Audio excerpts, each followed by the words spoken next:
Hello there and welcome to the channel Sport and Stories. My name's Danny. Thank you so much for watching and listening along with myself today. Got a really interesting story. This is Alan McLaughlin talking about the time that Roy Keane first joined the Ireland setup, and I suppose this was early 90s, and he was talking about the time they was over in America, I'm assuming on some sort of tour, and Roy Keane fell in love with a Rolex watch. So let's have a little listen to this and then see what you think afterwards. One lovely story we told about Roy Keane when he bought him a watch in Ireland.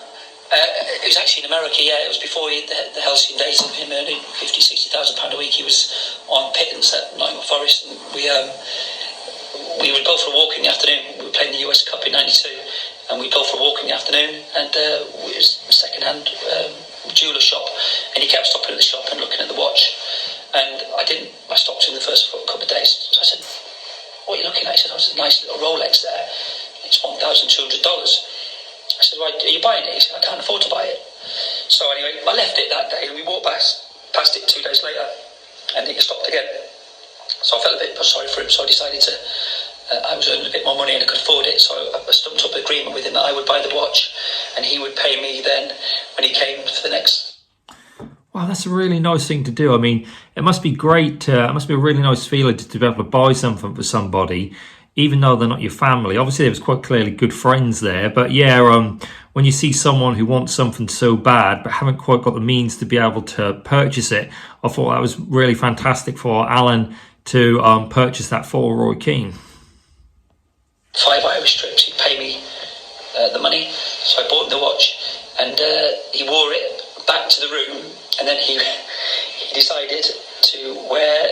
We were going out that evening to do a coaching course, and he decided he would leave the watch in the room.